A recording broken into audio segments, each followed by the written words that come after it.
الحمد لله والصلاة والسلام على رسول الله وعلى آله وصحبه ومن والاه.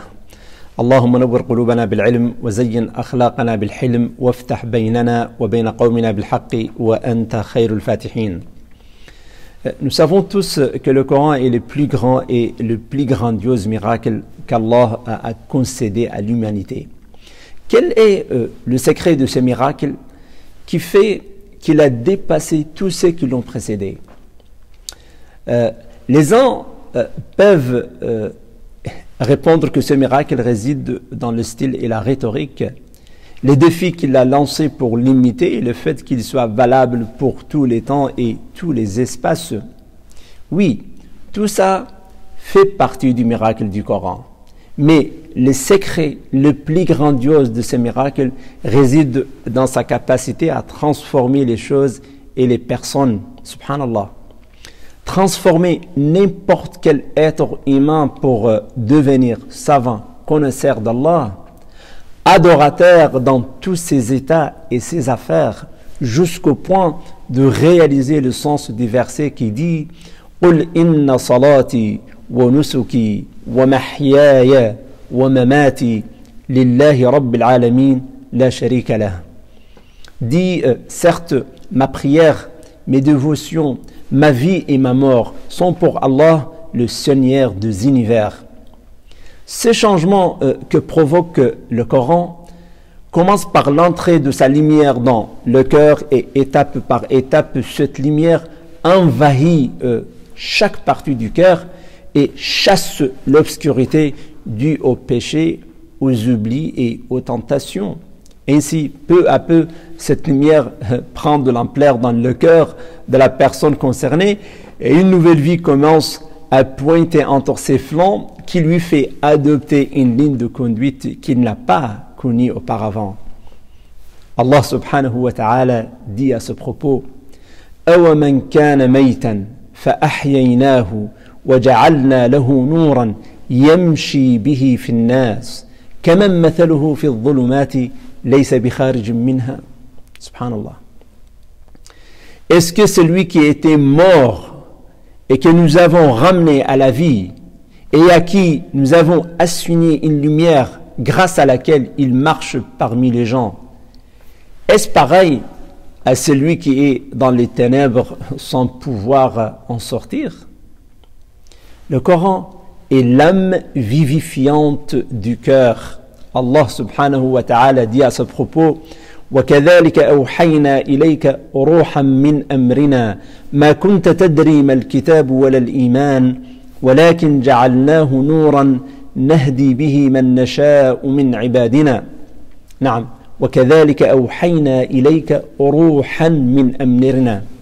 Nous t'avons révélé un esprit provenant de notre ordre. مَا كُنْتَ تَدْرِي مَا الْكِتَابُ وَلَا الْإِيمَانُ. Tu n'avais aucune connaissance du livre ni de la foi.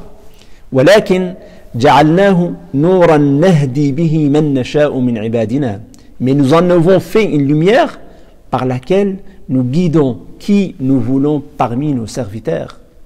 Et ceci influence énormément la conduite de la personne et ses préoccupations. C'est ce que le prophète sallallahu alayhi wa sallam a clarifié à ses compagnons quand ils l'ont interrogé sur le sens de l'épanouissement du cœur évoqué dans le verset où Allah subhanahu wa ta'ala dit أَفَمَنْ شَرَحَ اللَّهُ صَدْرَهُ لِلْإِسْلَامِ أَفَمَنْ شَرَحَ اللَّهُ صَدْرَهُ لِلْإِسْلَامِ فَهُوَ عَلَى نُورٍ مِّن رَبِّهِ. Est-ce que celui dont Allah ouvre la poitrine à l'islam et qui détient ainsi une lumière venant de son Seigneur est-il comparable à celui dont le cœur est endurci?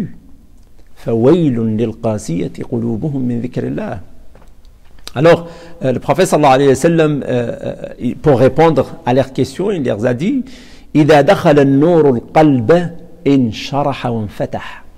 quand la lumière pénètre dans le cœur, il s'épanouit et s'ouvre. Nous avons dit, ô messager d'Allah, quel est le signe de cet événement? Il a dit sallallahu alayhi wa sallam قال الإنابة إلى دار الخلود, le retour à la demeure de l'éternité et de la repentance. والتجافي عن دار الغرور, le délaissement de la demeure de la vanité. وَالْإِسْتِعْدَادُ لِلْمَوْتِ قَبْلَ نُزُولِهِ. Et la préparation à la mort avant qu'elle ne descende. وَلَا حَوْلَ وَلَا قُوَّةَ إِلَّا بِاللَّهِ الْعَلِيِّ الْعَظِيمِ. Subhanallah.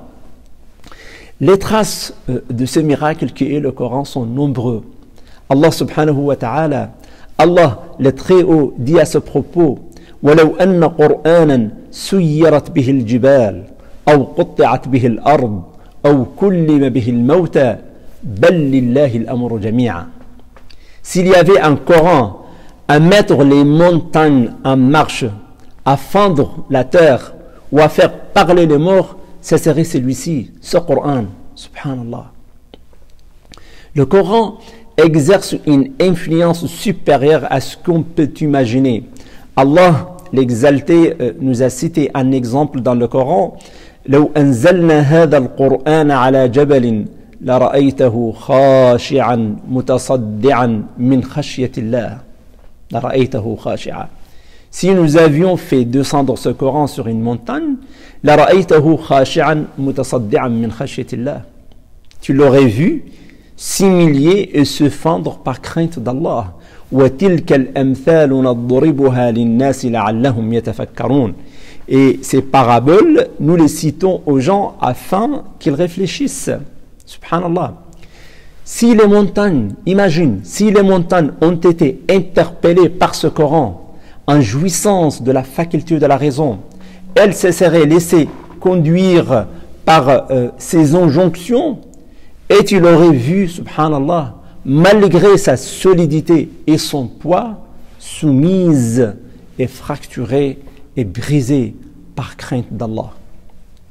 Évidemment, cet exemple incite à réfléchir sur la force et l'influence que peut exercer le Coran, et qu'elle constitue aussi une preuve pour tous qui met en déroute ceux qui ont prétendu que le Coran n'est pas propice à la méditation. Voilà, qu'Allah subhanahu wa ta'ala bénisse votre mois, votre jeûne, vos veillées, et qu'il le clôture pour nous et pour vous tous par le bonheur et la libération du purgatoire. Il est le protecteur et l'omnipotent. Allahumma amin ya rabbal alamin. Barakallahu lakum fi shahrikum wa fi siyamikum wa fi qiyamikum wa khatamahu lana wa lakum bi khatimati as-sa'ada wal 'itq min an-niran innahu waliyyu dhalika wal qadiru alayhi. Wa salli Allahumma wa sallim wa barik ala nabiyyina Muhammad wa shakara Allahu lakum wa salamu Allahi alaykum wa rahmatuhu wa barakatuh.